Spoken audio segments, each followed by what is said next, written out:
just always want to double check.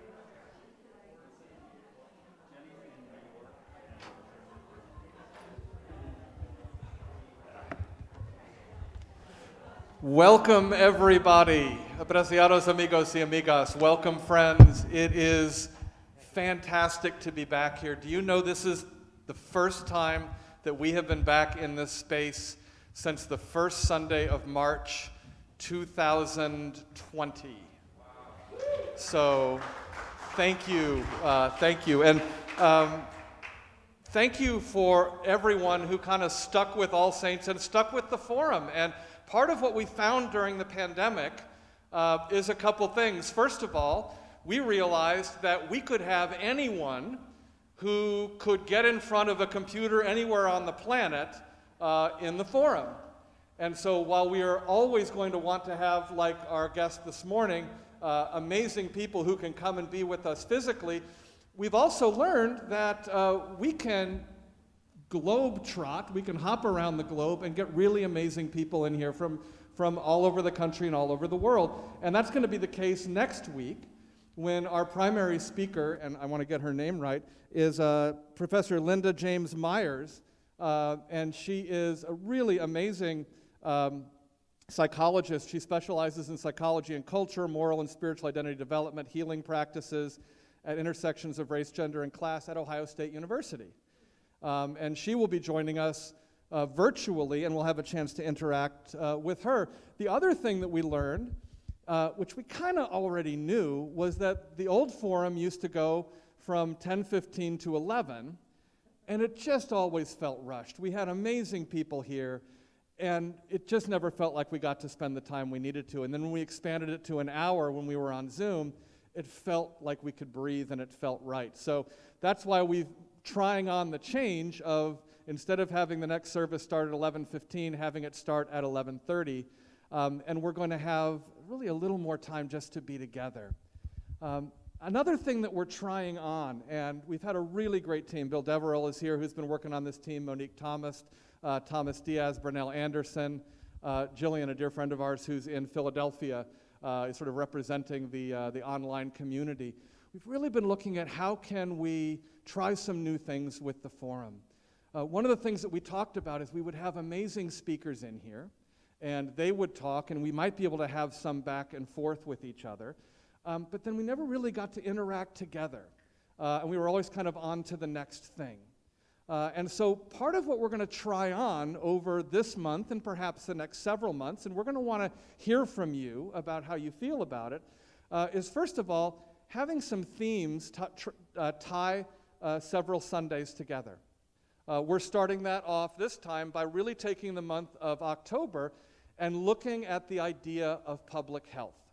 And we're breaking it down into sort of those component terms. And so today, and I'll introduce our speaker in a moment, we're really going to look at the idea of public.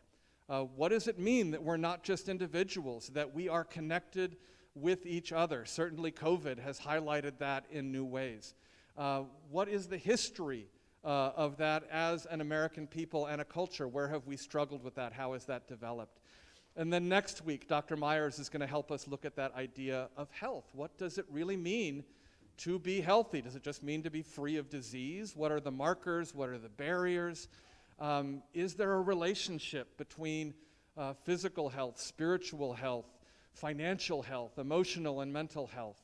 What do we mean when we talk about health? And then the third week, we're really going to put those two things together and say, okay, with what we've been talking about public and what we've been talking about health, what do we mean, or maybe what could we mean when we talk about public health? And one of the people who's going to be with us is Sherry Bonner from Planned Parenthood of Pasadena and San Gabriel Valley to talk about public health from that perspective that really kind of touches more. And then the fourth week, we're going to try something new, which is really we're going to spend the time having some conversations with each other. And see how that goes and say, okay, with everything that we've learned and are learning, what does that mean for All Saints Church? What does that mean for you? What does it mean for your family and your community of friends? And then the second piece of that is, at the end of this session and of each session, we're going to have some questions. And so make sure you don't leave. And if you're online, we're going to be putting these online for you to have them. And they're questions for conversation. And we're going to always have 3 questions. 2 will be about what we've just heard, and 1 will be about looking forward to next week. And you are welcome to stay in this space and gather together in whatever size group you want to and use those for conversation. If something has sparked your imagination about what has been said today, to use those then. You're also welcome, take them home. Use them for conversations with family and friends or just to ponder by yourself. We're really hoping the forum can become more and more something that kind of stays with us all week, but that also sparks conversation and learning, not just from one person talking, but from conversations among ourselves. So, and then as we go through this, we're going to be coming back to you and saying, well, what do you think? Is this working for you? What ideas do you have? As I've said before, this whole year, we're going to spend a lot of time trying stuff on. And such a huge important part of that is your feedback, both those of you who are here in the room and those of you who are joining us online. Because another thing that we learned during COVID is we have an amazing community of All Saints Church that is not just scattered around the Los Angeles basin and Southern California, it's literally all over the country and all over the world. And we want to more and more find ways to come together as that community. So I am going to stop talking about announcements and things like that and framing and just get us to our topic and the speaker that we are so blessed to have today. I want to introduce to you Peter Mancall.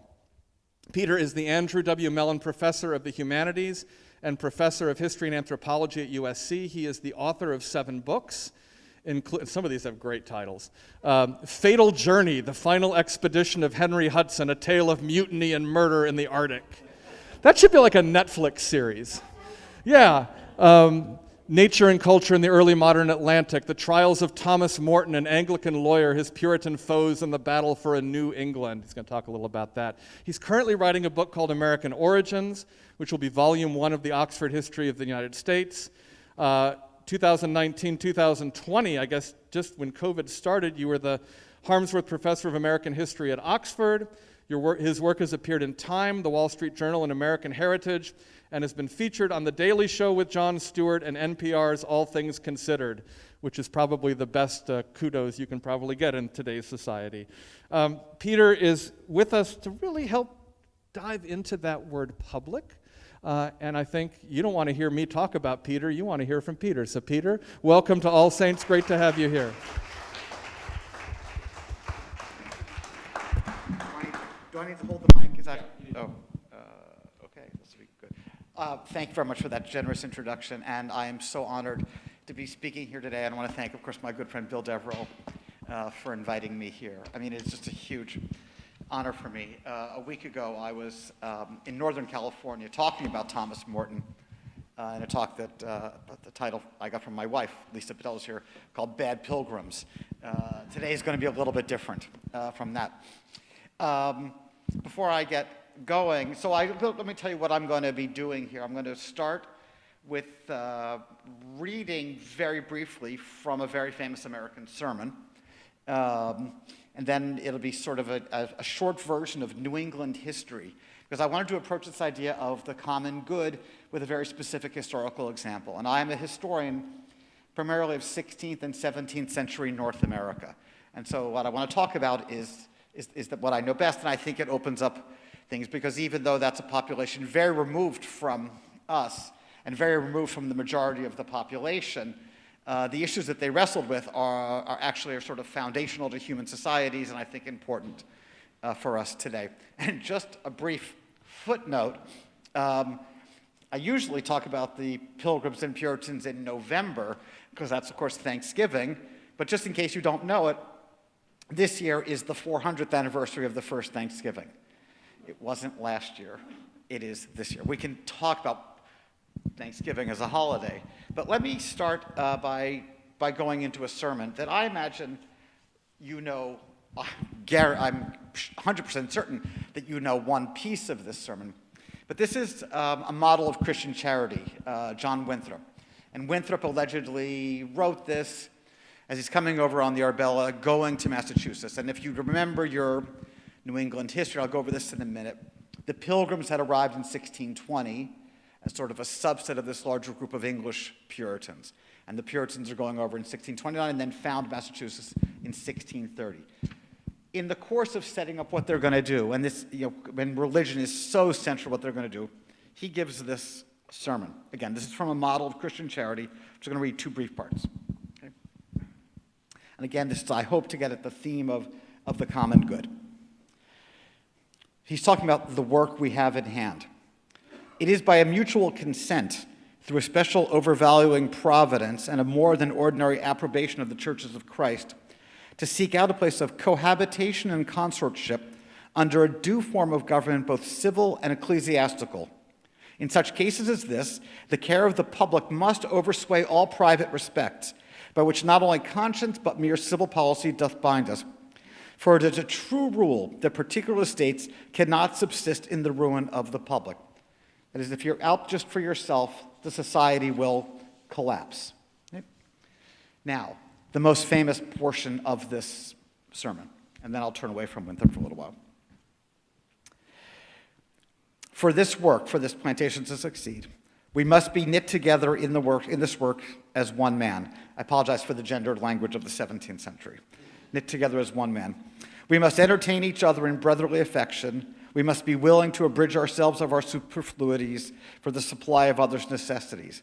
We must uphold a familiar commerce together in all meekness, gentleness, patience, and liberality. We must delight in each other, make each other's conditions our own, rejoice together, mourn together, labor and suffer together, always having before our eyes our commission and our community in the work, our community as members of the same body. So shall we keep the unity of the Spirit in the bond of peace.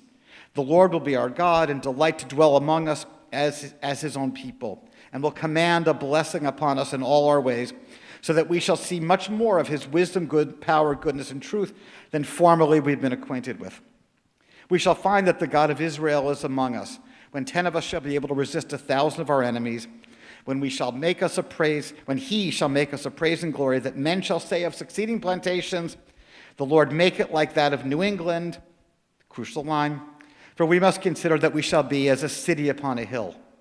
The eyes of all people are upon us, so that if we shall deal falsely with our God in this work we have undertaken, and so cause him to withdraw his present help from us, we shall be made a story and a byword through the world. We shall open the mouths of the enemies to speak evils of the ways of God and of all professors for God's sakes. We shall shame the faces of many of God's worthy servants, and cause their prayers to be turned into curses upon us till we be consumed out of the good land whither we are going. Okay? Many Americans, especially those of us in California and anyone who was around when Ronald Reagan was president, will know this line about a city on a hill. It is one of the defining lines of sort of American public culture. But it's typically taken out of context as America was obviously going to succeed. We are going to be this great shining beacon for the entire world. But as Winthrop points out, a city on a hill is a place that everybody can see. The world will be looking at what the English, what the Puritans would be doing. And so it comes not just as, it's not a boast, it's a warning. If we are only out for ourselves in this place, which to them is a new place, then we will fail. And not only will we fail, we will be dishonored to God and undermine our, as the Puritans, religious purpose. Okay? It distills the idea of what the Puritans have in mind. Okay, that sets us up. Okay, now, I have spent my career really analyzing encounters between Europeans and Native Americans. And so when I read these texts, I don't read these texts perhaps as Winthrop's intended audience. I read these texts as what insights can we gain about encounters, but always bearing in mind, crucially bearing in mind, that when these English or when Europeans generally talk about going into a new world, it is of course a place that is already fully settled, a place that is densely settled, with communities every bit as sophisticated as European communities, though very different in their orientation, but not radically different in the sense that they were heathen or irreligious or pagan. These are deeply religious communities that these religious migrants are coming into. They have very different visions of what religion is. Religion is, I'm not sure the right word. They have very different religions, very different views of what the divine is and the manifestations of the divine and how one should see it. And those differences come up time and again and feed some of the tragic encounters that take place. So I'm about to turn to the Pilgrims, but before I turn to the Pilgrims, just 45 seconds of American history. I'm sure you know this, but I just want to remind you. Columbus, as you know, crosses the Atlantic in 1492. If you pick up an American history textbook, a U.S. history textbook, it sometimes skips from Columbus to Jamestown, which is 1607, the founding of Virginia. As a reminder for you, there's a lot of activity during the 16th century of Europeans coming over to North America, and not just going to North America in general, but actually going to New England well before the Pilgrims arrive in New England. And some of the things that happened during that period before 1620 are very important for what happens after 1620. And one of the things that happens before 1620 is there's a terrible epidemic. So this seems an apt time to be talking about this. A terrible epidemic that races through coastal New England, what we would think of now as coastal New England, these Algonquin-speaking communities. We have very poor public health statistics for the 17th century, but the estimate, we have a number of estimates, is that this epidemic, within 3 years, might have reduced the population by 90%. Some communities entirely disappeared. Now, we don't have exact numbers, but there's reporting after reporting. And I'm going to come back to this epidemic in a few minutes. So this is a terrible thing. We could talk about what I think it is. The documents are somewhat ambiguous on this point. But there's this epidemic, and there's a lot of suffering. Okay? 1616 to 1619. Okay? 1620, the Pilgrims arrive. These are people who are, Pilgrims are sort of a subset of Puritans. And I'm speaking in this wonderful church, and I feel like I don't mean to make a joke here, but preaching to the choir. But just as a reminder, the Puritans were really strict Calvinists. They really believed in predestination, so they thought that everything that happened was the unfolding of a divine plan. And so whenever we read their texts, we need to bear in mind that this is their general approach to the world. Because if we forget that's their approach, we see things in their text which was not their intention. So everything is the unfolding of a plan.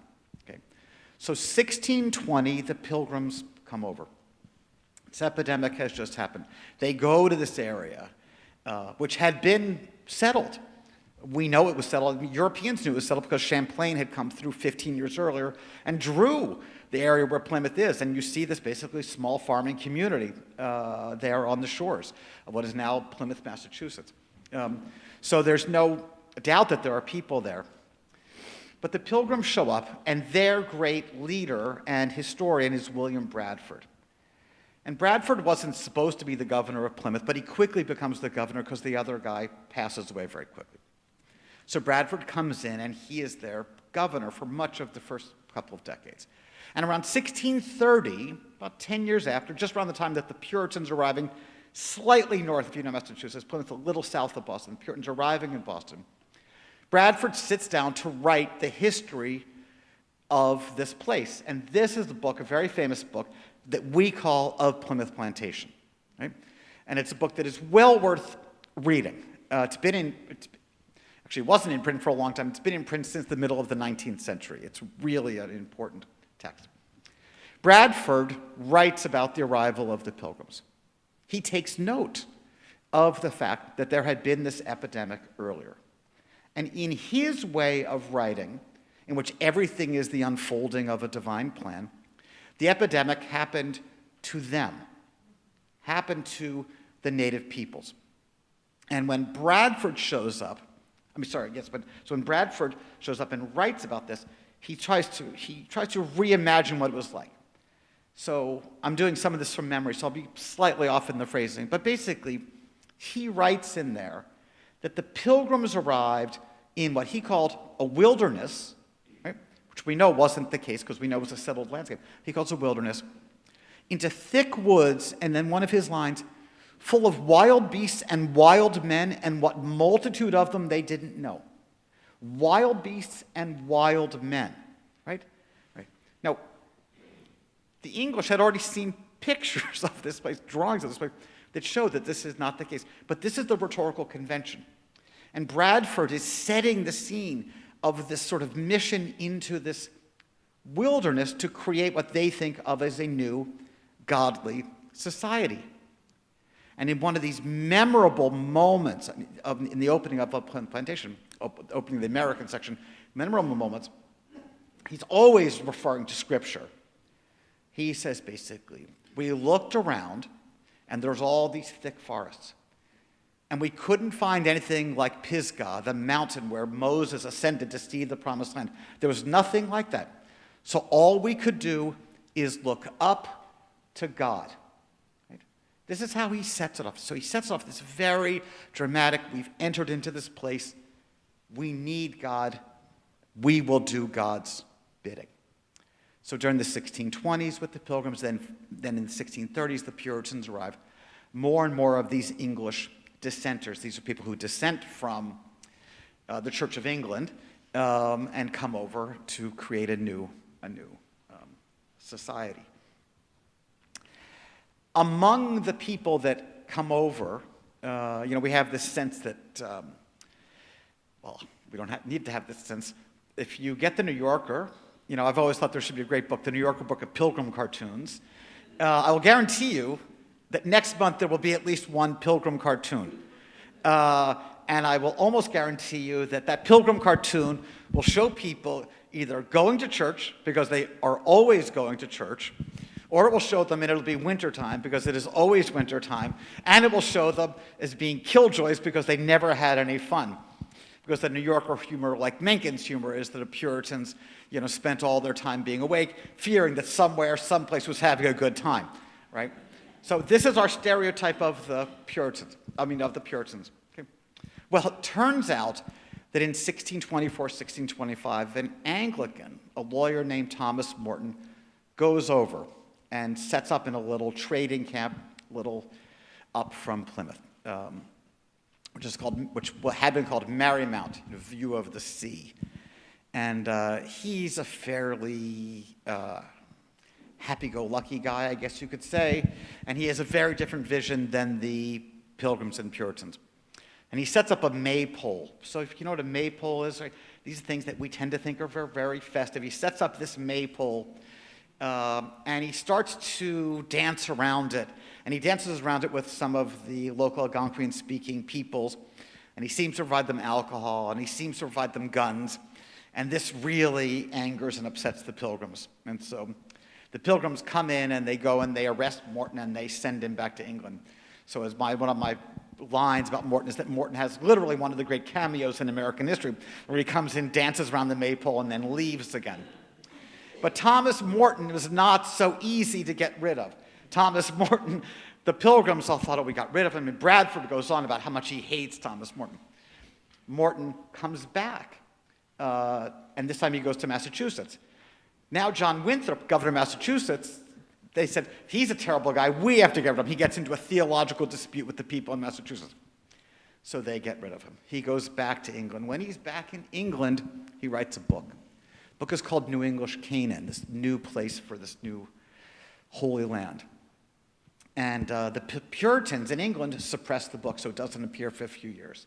And Morton, who's a lawyer, gets involved with a group of other English people, non-Puritans, including one named Ferdinando Gorges. And Ferdinando Gorges believes that Ferdinando Gorges, owns New England. And so Thomas Morton works with Ferdinando Gorges to prosecute a legal suit, which actually reaches its way up to the King's Bench, kind of the highest court in England, and they win. And Massachusetts is supposed to give up its charter. But the people of Massachusetts know they're 3,000 miles away, and they basically say, nope, we're not going to do that, and life sort of goes on. In 1637, two things happen. Morton's book comes out, and a terrible war breaks out in New England. It's a war that we call the Pequot War. And there are very vivid descriptions of this war, including by William Bradford. And basically, the most horrific point of this war is that the Pilgrims and the Puritans, who in England had some slight theological differences, but in New England are complete allies, they are convinced that the Pequot Indians are going to rise up and kick the English out of New England. And so the Puritans and Pilgrims make an alliance with the Narragansetts, who are also in the area. And at the dramatic point of this war, they surround a village on the Mystic River, and they set it on fire, and they shoot the people who are coming out. And it's a depiction, it's this horrible depiction of this massacre that takes place. When I said before it's important to read the Puritans in context, Bradford describes this, and he basically said, this is God's will. And this has been taken out of context for a long time as suggesting that the Puritans and the Pilgrims intended to commit genocide of native peoples in North America. Now, there's a lot we can talk about this, but set in their context, what Bradford was trying to say was that these were, as he put it, a proud and insulting enemy of God, and so we did this to them. That same year, Morton's book comes out. And I'm just going to read you one brief paragraph. Sorry. Okay, so Morton in his book, he also writes a history of New England. And this is his part describing that epidemic of 1616, 1619. So remember, he wrote this book in 1632. It didn't come out. It comes out in 1637, the same year as the Pequot War. But when he writes the book, he doesn't know this war had taken place. He's on the other side of the Atlantic Ocean. But he does remember this epidemic. And this is what he says about the epidemic. The hand of God fell heavily on these Algonquin-speaking peoples, with such a mortal stroke that they died on heaps, and as they lay in their houses and the living, that were able to shift for themselves would run away and let them die, and let their carcasses lie above the ground without burial. He notes that there were few survivors. He continues. The bones and skulls upon the several places of their habitations made such a spectacle as I traveled, as I worked in that forest near the Massachusetts, that it seemed to me a newfound Golgotha. Now, there are a lot of places where I would read that and people would not catch the reference to Golgotha. In this crowd, I'm sure you know what that refers to. But the important thing to me here in reading Morton and in reading this is that when you read the Puritan and Pilgrim texts, this epidemic unfolds, and it seems to be the working out of God's will on native peoples. Morton, by likening this to Calvary, sees instead this tragedy as a moment of a shared, painful human past. We are all in this together in some sense. It's not them versus us. It is something that we need to all do. I emphasize this point. Morton, by the way, then comes back to New England. The Puritans had exiled him. He comes back a third time. They exile him a third time. And he goes to Maine and he dies. I have a whole book about that if you want to read more about Thomas Morton. But I'm going to shift away from Morton to sort of bring this now into the context of really one of the central points of Puritan New England, which is they're supposed to look out for one another. And how does one define the bounds of that community? Who is the us, right? What is the community? What is the common good? Because I will tell you that even though you can read the Puritan texts, and a lot of English texts and a lot of European texts, as seeming to suggest that they celebrate the destruction of native peoples, in the 16th and 17th centuries, if you read those same texts, they normally also talk about the impulse and the importance of converting and Christianizing native peoples. Now, we could have a big debate about what it means when you go somewhere and say your religion and culture are inferior, ours is better, and you need to change your ways. That is a huge point that I've spent a lot of my career talking about and would be happy to talk about. But in point of fact, as I've maintained to my students for years, that is very different from our modern conceptions of genocide. So just worth putting that out there. Okay, so let's take Morton off. The Puritans are here. The Puritans win, in some sense. They win, right? The Pilgrims in Plymouth don't do so well. Not too many people want to go there. There are actually some years that Plymouth does not even have a priest, a minister there. That's how sort of unpopular Plymouth was. But Massachusetts thrives. And Massachusetts then spawns all these other communities, which then create the modern, colonies ultimately of Rhode Island and Connecticut, New Hampshire, Maine, and then have this enduring legacy in American culture. Okay? Winthrop said, we've got to work for each other. If we work for ourselves, we fail. Okay. They have managed to sort of push Native peoples out of the way to be able to create their own community by the late 1630s.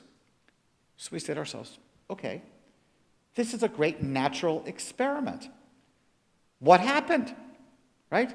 What happened when you're no longer fighting with the Church of England, you're no longer fighting with the Algonquin-speaking peoples, you can now create your own sense of community. Do you all just go out and do it for yourselves, or is there really a sense of community? Well, this is a hard sort of thing to judge in the 17th century. It's probably hard for us to judge in today's world. But in the 17th century, there are a few markers which I think are worth thinking about. One, this is going to seem incredibly obscure, but a really remarkable document. In 1653, a Boston merchant named Robert Kane, who had been a greatly respected member of his community, been a selectman, a member of the church. We're not automatically a member of these Puritan churches. We can talk about that if you want. But a member of the church, men in high respect, writes a 50,000-word last will and testament. Now, I don't know if you've written your last wills, I don't know, but I'm doubting that they're 50,000 words. I could be wrong. Why does someone write a 50,000-word will? Because Robert Kane was upset that the Puritans running Boston at the time had kicked him out of his position as a selectman for what they deemed the crime of trying to go out on his own to make money and not doing things for the good of the community. What had he done? He was a merchant. He sold a bag of roofing nails for like 4 pence instead of 2 pence. Right? Somebody complained. And then somebody else complained. He charged me too much for a saddle.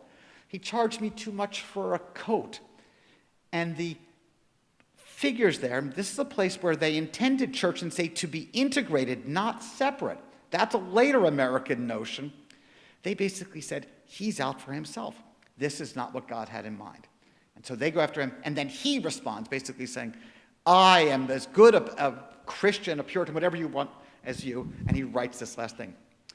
His will, which was found in Massachusetts in the archives, is a sign of how difficult it is to create a community, because here is someone who, after all, was central to the community, who then, over what we would think of as an incredibly petty dispute, gets kicked out. Right? What is going on? Fast forward 9 years. 9 years. You might recall, depending on how well you know New England history, there was something called the Halfway Covenant. Halfway Covenant was are you familiar with this concept? I don't know. Okay. Oh, well, boy, we're going to get into some deep theology. I'm going to make this very brief so we can get into the question and answer if you want. In brief, the Puritans and the Pilgrims believed that a church should be a gathering together of those God had chosen for salvation. But they don't believe that God spoke to people individually. So how would anyone know whether they were saved? Well, they had these elaborate rules, elaborate ways of doing it. And I don't know your policies at this church, but I'm guessing, I could be wrong, I'm guessing that if someone moves to Pasadena and says, I want to join All Saints, that they don't have to go to the front of the church, sit on a bench, and be interrogated by the community to see if their faith is correct. Right? Now, you might do that, and if so, well, okay, I want to come watch. But I'm guessing you don't. But they did in the 17th century. And the first generation that came over, these English Puritans, were real believers. And so, of course, they all became church members, right? Because they had crossed the Atlantic Ocean. They'd gone from London and Leiden and these urban places. They all believed that and so they had these various signs. But their children, not so much. And the children of the migrants didn't think it was worth it to become a full member of the church. So many of them didn't. And sometimes you could say, well, whatever, we can live with that. But then those children started to have children by the middle decades of the 17th century. And now the churches had a real problem. Because one of the things that churches did then, I assume you still do here, is baptize infants. And in that world, in their world, if an infant was unbaptized and passed away, and infant mortality is high in this 17th century, right? If that child is not baptized, that child cannot be saved, right? And so the people running the church try to figure out, well, we can't interrogate an infant to see whether they have saving grace, and their parents didn't offer themselves up, but their grandparents did. So what do? We don't want to get in the way of God. So they come up in 1662 with this thing called the halfway covenant, where they do baptize these infants as sort of a down payment. We'll baptize you, but, no communion, nothing else until you become a full member of the church. It was a halfway membership. It was a compromise among the people who don't like to compromise. Okay? Another sign of these tensions. By the middle decades of the 17th century, I'm going to come to a close here so we can talk. By the middle decades of the 17th century, other things are going on in New England, things that seem unusual, things that seem not very godly to people. And beginning in the 1660s and picking up a little bit of speed, Puritans in New England come to believe that some of their neighbors are witches. That is, they're in league with the devil. Most of those who they accused of witchcraft were women who were older, who were single, and often didn't have much money. And in all of these categories, they were far from the centers of power in this community. And these accusations culminate, as you know, in Salem in 1692. And in 1692, there is this mass event which leads to a number of executions and a lot of dysfunction in the government. And eventually, by the mid-1690s, things start to come together. And historians, though they debate it, but I would be among the historians who would say that Puritan impulse to create a society where you would emphasize the common good instead of that of the individual essentially is gone. Because one of the legacies of that, we have to take care of each other, was this pressure to look at and investigate your neighbors.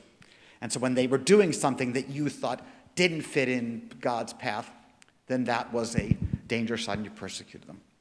In the history of American Protestantism, an area that you know much better than I do, in New England, this then sets up the next great stage, which would be Jonathan Edwards and other people, and having an entirely new vision of what Protestant faith is supposed to be in America in the 18th century.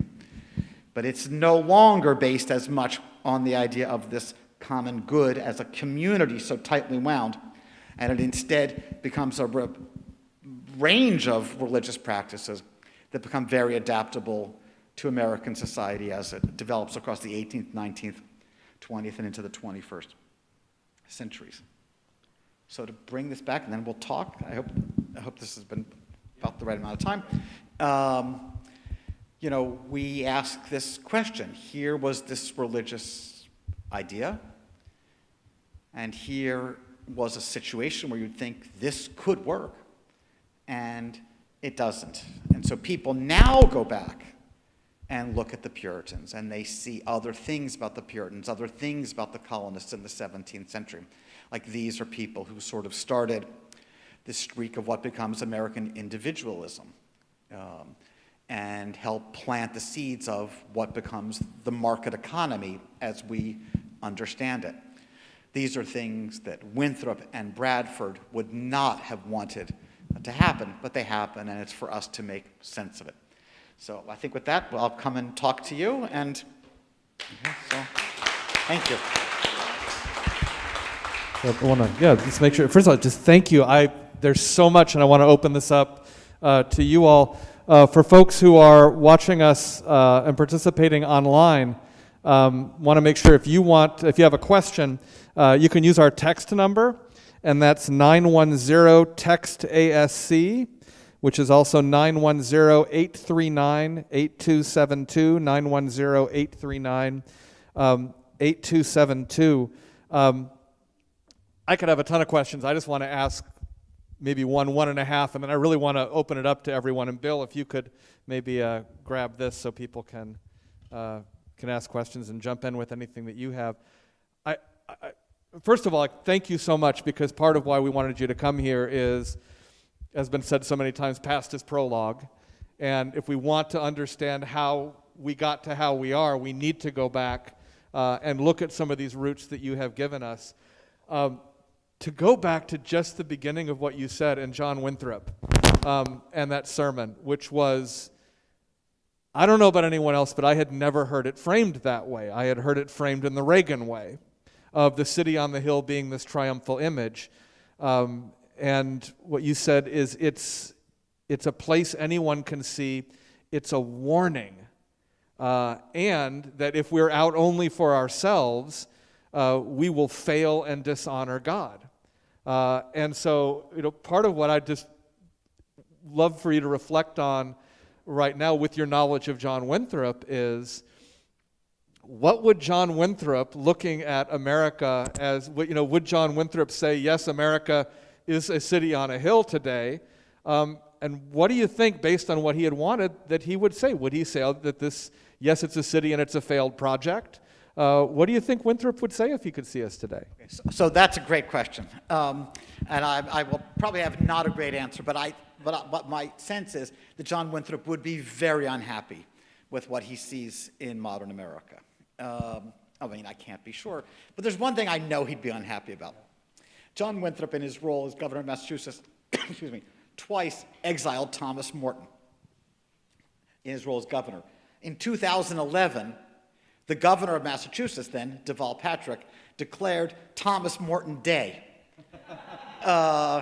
Because Thomas Morton, by the 21st century, stood for American values more than the Puritans did. The or sort of aspirational values of being kind to people who are not like yourself, of respecting nature. There's a whole part of Morton's book where it's this glorious description of the environment of New England, and of sort of celebrating a sense of community that is not overly restricted. They still dance around the maypole in Quincy, Mass. They might not this year, but they have historically been dancing around. So I think Winthrop would have been somewhat appalled that a miscreant like Morton could be celebrated. But I think more than that, I think they would have, we study history for a lot of reasons, and a lot of us have different views about why we do that. Even professional historians have different views about why we do that. I think that we do it to learn things from the past, but the past is not going to repeat itself, although there are people who do think there are these cycles in history. I'm not one of them. But I think by the time, as things progress from the early 17th century onward, things happen within New England which Winthrop did not anticipate and would not have celebrated, but would not have known how to restrain. So I'll give one example, because it's an easy sort of example to realize. When the Pilgrims and the Puritans come over, and what I emphasized when I was talking is their religious mission. I talk all the time. But they lived in a real world. They accrued debts to pay for their travel across the Atlantic Ocean.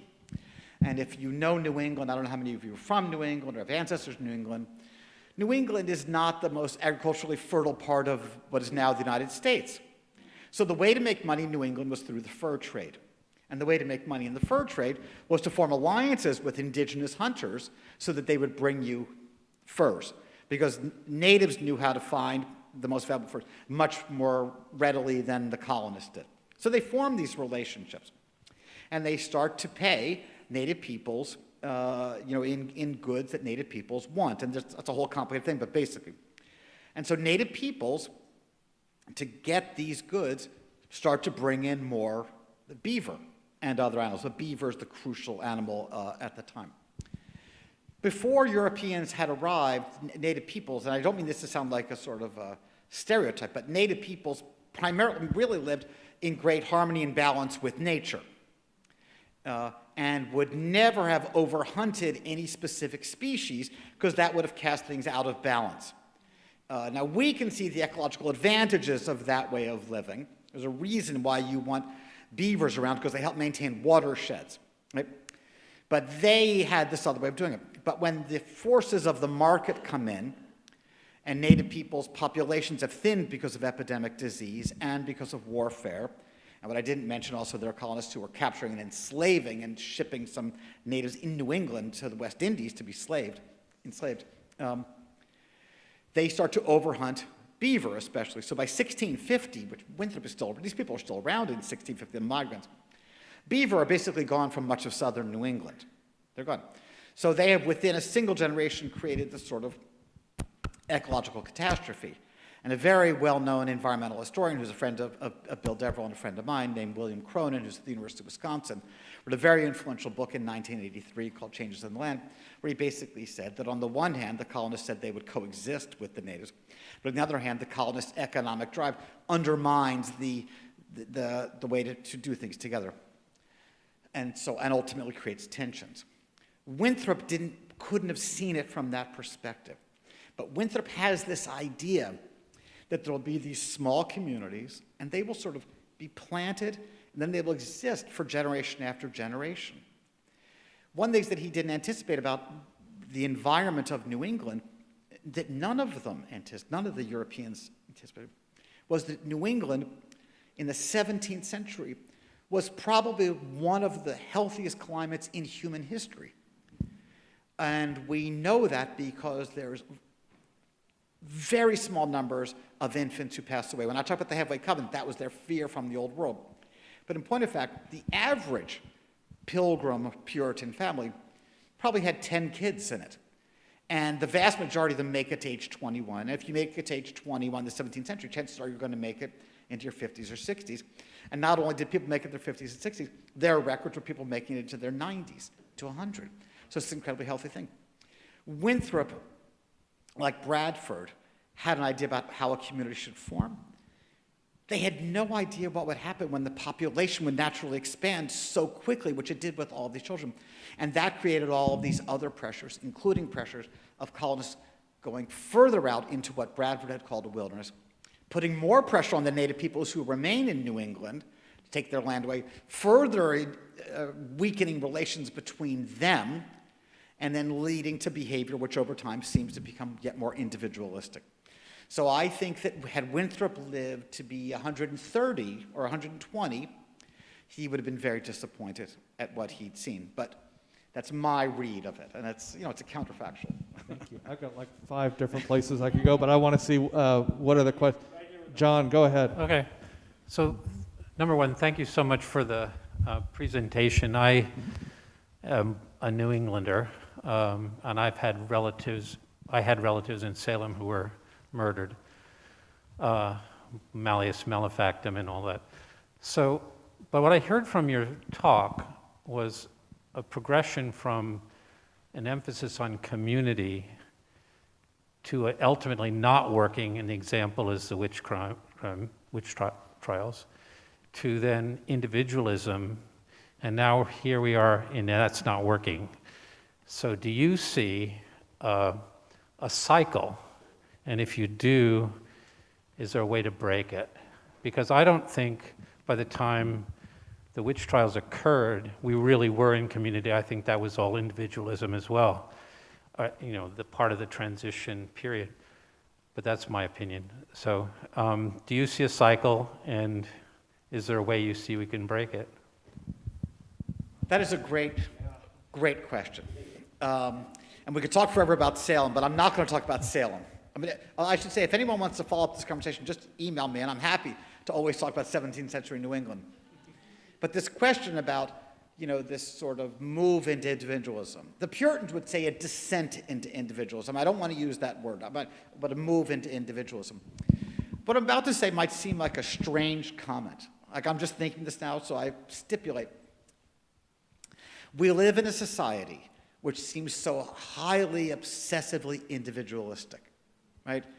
So narcissistic, right? Where, all of our thoughts, if I have a thought and I can capture it in 140, 280 characters, then I should share it with the world instantaneously. And then that is a highly individualized thing. Here's the thing. This might sound crazy. I was living in England. Lisa and I were living in England in the spring of 2019, right, when the pandemic began. You said this is our first meeting back here. For your first meeting back in this space. Many terrible things have happened during that pandemic. Many tragic things about the loss of so many people that we know. Right? But something else has happened during that, and that is that the world has become a community again at trying to find a solution to the most pressing problem of our time.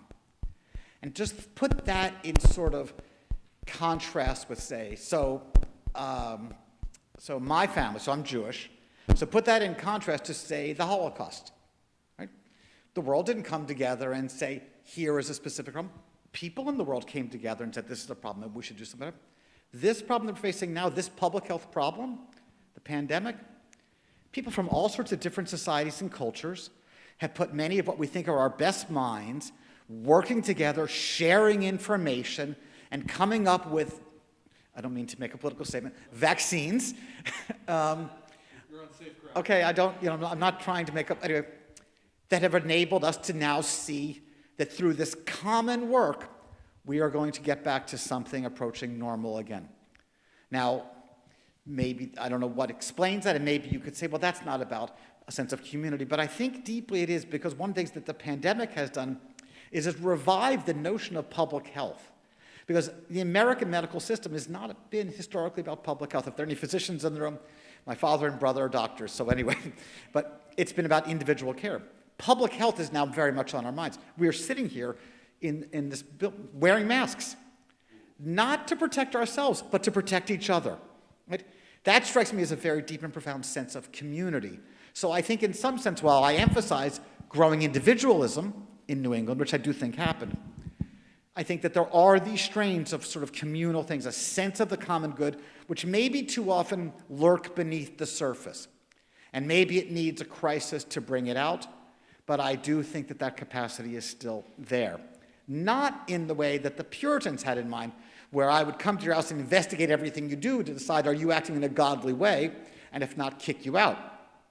Because the people I talked about, the sense of community, they didn't just kick out Thomas Morton. They kicked out Anne Hutchinson.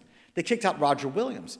They kicked out a lot of people who would think were just like them, but whose interpretations of Scripture differed in some ways. Right? So I think that there's this tension between individualism and a sense of community.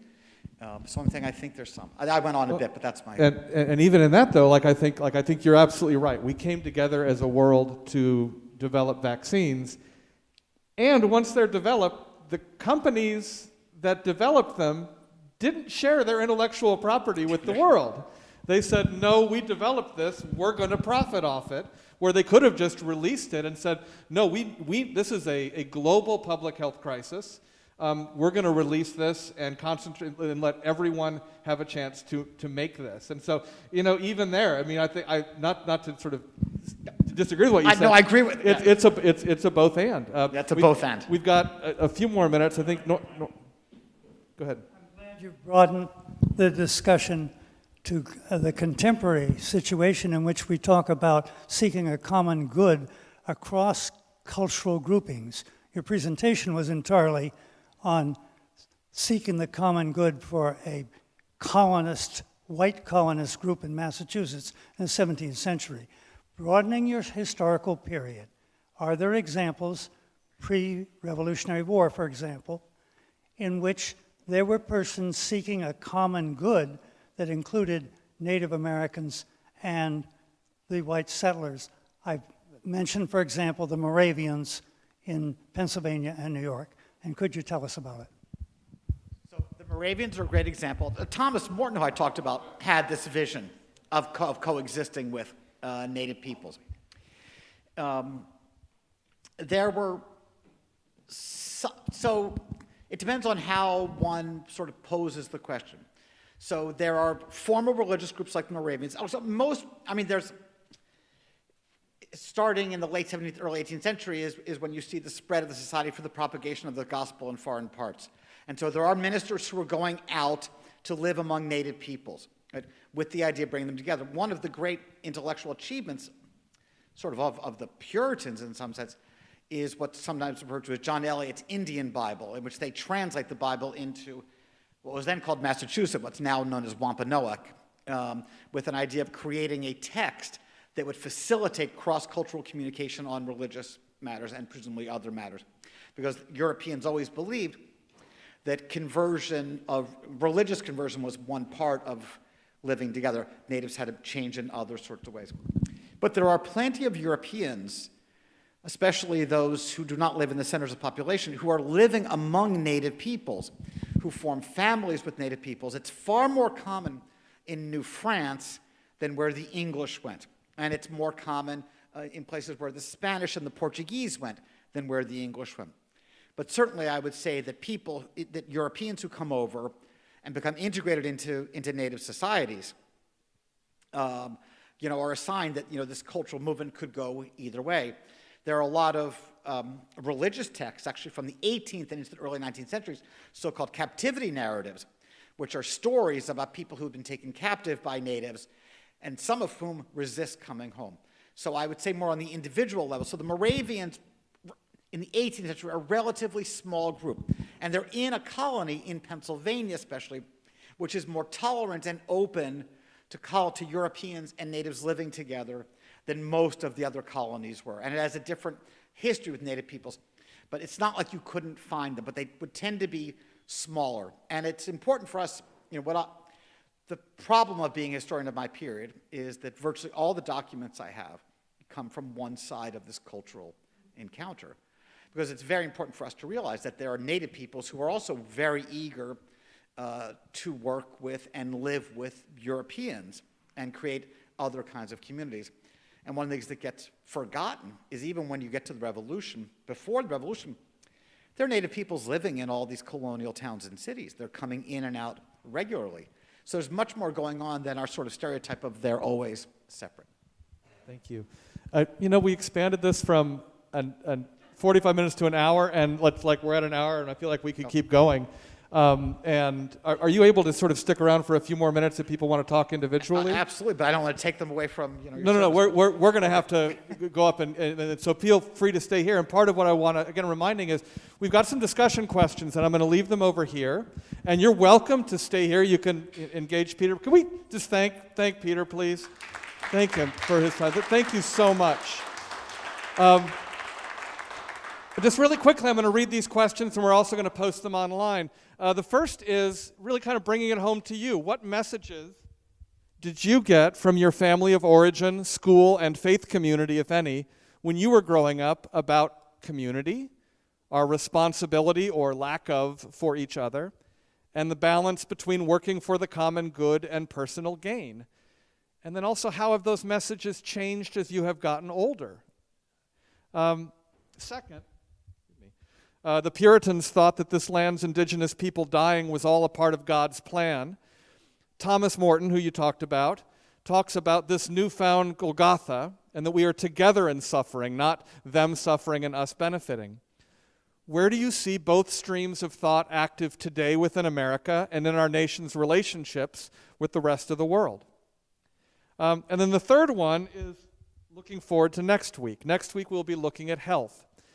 What does the word health mean to you? Is it something active and positive, or is it the absence of illness and other negative things? How can you tell if you are healthy? So we're going to leave some of these up here and some of these there. We're going to post them online. Encourage you, you can stick around here and start to have these be springboards for your conversations. Encourage you to take them home. And we'll see you back here next week with Dr. Linda James Myers from Ohio State and some other folks to kind of dive into health. And then we'll be off to the races. So thank you all very much. Thank you.